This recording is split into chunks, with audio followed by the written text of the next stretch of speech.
hello नमस्कार good morning সকলোকে আমাৰ আসলতে বৰষুণৰ পানীটো একেবাৰে জমা হৈ গৈছে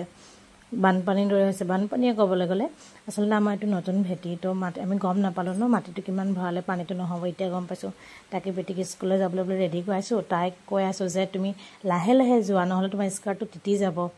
হাতত এখন গামোচা লৈ গৈছো তাৰপিছত জোতা লৈ গৈছো মানে ৰাস্তালে আৰু বাছ আহিব তাৰপিছত গামোচাখনি ভালকে ভৰিখিনি ধুনীয়াকৈ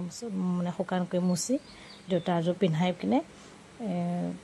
পঠিয়াই দিম আৰু নহলে তাই ঘৰত থাকিব মন কিন্তু অলপ অলপ স্কুল যাবলৈ মন নাই কিন্তু ঘৰত থাকিলে তাই কি হ'ব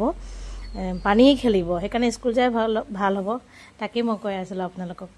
বৰ কষ্ট হৈছে উপায় নাই কষ্ট হলেওতো স্কুল যাবই লাগিব ন আৰু বাছ আহলে ৰৈ আছো জোতা জোতা পিন্ধাই কৰি মোজা লৈ আছো পিন্ধাম আৰু জাস্ট পিন্ধাই কৰি লৈ আছো পিন্ধাই কৰি মানে এক পঠিয়াম বুলি আৰু ৰেডি আৰু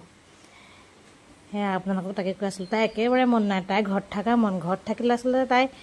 পানী খেলিব ন মেইন কথা হে